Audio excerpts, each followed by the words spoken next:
I'm on here today to share about my silent retreat experience. This was definitely a very beginner friendly retreat. It was from Friday afternoon until early afternoon on Sunday.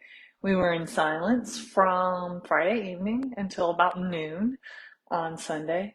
And we got to listen to other people teach, which was beautiful because I believe that sitting in silence and stillness, as opposed to we practiced yoga, qigong, sitting meditation. We got to hear lectures from the two men who led the retreat. That made it a lot easier to stay in silence. I really appreciated it. I'm looking forward to doing more silent retreats. So I wanted to share some things from the retreat as well as some poems that came through, which I'm not somebody who normally writes poetry. I've written a few poems in my life, but it was really cool to have these poems just magically, or not, magically come up into my mind and share them. So here's some things that they've said that are, I just really heard them and felt them. Probably heard this before. You've probably had that experience where you've heard something like 10 times, but for whatever reason, when somebody shares it at the right time, it just lands a little bit deeper. So they shared about how this time in silence was giving ourselves the elements to create an environment for healing to unfold naturally. As I know, working as an ICU nurse for so many years, the body wants to live, right? I also know that the soul, the spirit, typically wants to live. It wants to heal. That's our natural state of being. And so if we can create an environment that's conducive for healing, it happens naturally.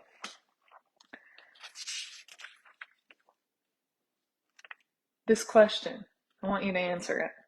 What percentage of your time, is taken in caring for others, and what percentage of your time is taking care of yourself? For a lot of people, a lot more time is dedicated to taking care of others, which is a beautiful thing. And there needs to be a balance. They talked a lot about balance. They talked a lot about the philosophy and the science of meditation and the science of yoga, that, taking care of our inner world supports our outer world. Taking care of ourselves also supports our relationships. But when there's an imbalance, it's when some problems happen. So I'm going to share a dream that came to me in the middle of the night, Friday night. It's just like I woke up and I was like reciting this poem in my dream, and I thought to myself, I've been actually taking a dream course. I'm a very vivid dreamer. And I thought, okay, in the dream course they tell you get up right now, 3 a.m. and write this out. Remember everything. But my sleeping mind was like, yeah, just try to lock this in and do what you can with it in the morning. So that's what I did. So here is the poem. I would call this poem The Upset. The upset does not go away. It shows up differently day to day. Sometimes sadness showered with tears, other times madness outlashing its fears. This old upset actually knows its way, and if I don't allow it, I will decay. So I let it flow. I don't have to know the whole big picture or the fix. That's just the way my mind plays tricks. I remember there is much power in the pause. Breathe, not to only focus on the flaws. So I say thank you and feel the gratitude and welcome this fresh new shift in attitude. Thank you for this present moment. Thank you for the guidance sent. Thank you for another day. And thank you for this chance to say, I love you. I am sorry. Please forgive me. Thank you. The next time the upset shows its face, I now know how to respond with grace, releasing reactions that cause more pain. From this, I have so much to gain. As I sit with you with an open heart, filled of compassion and deep listening of every part, seeing love shine into every shadow and every light, creating divine peace without the fight. So that's my little poem that came through. We did some mantra work, which was really powerful. The mantra we played with or worked with over the weekend was Baba Nam Ke Balam, which um, translates pretty much to love is all that there is. So sitting in meditation, using that as like a grounding and then coming into the breath. What else? What else? I have another poem that I want to read before I wrap it up here. Turning our obstacles into opportunity. I do some of this during the retreat, but our breakdowns into breakthroughs. So here we go. Let's find my other poem that I wrote. All right, I rewrote them a few times.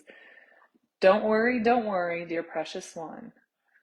We are here for fun and here for play. Don't you worry, for we know the way. Now bring to me your chaotic mind. Now peace, joy, flow you will find. Lead me to you, dear precious one, for I know the way to glorify each day. I lead you here, oh here indeed. I knew that here you would find me. Don't worry, dear precious one, for this way is the way, the only one. Should you choose another path, you know where to find me, always right here, open always for you to see. You may try to leave me, but you will find that wherever you go, I'll be on your mind.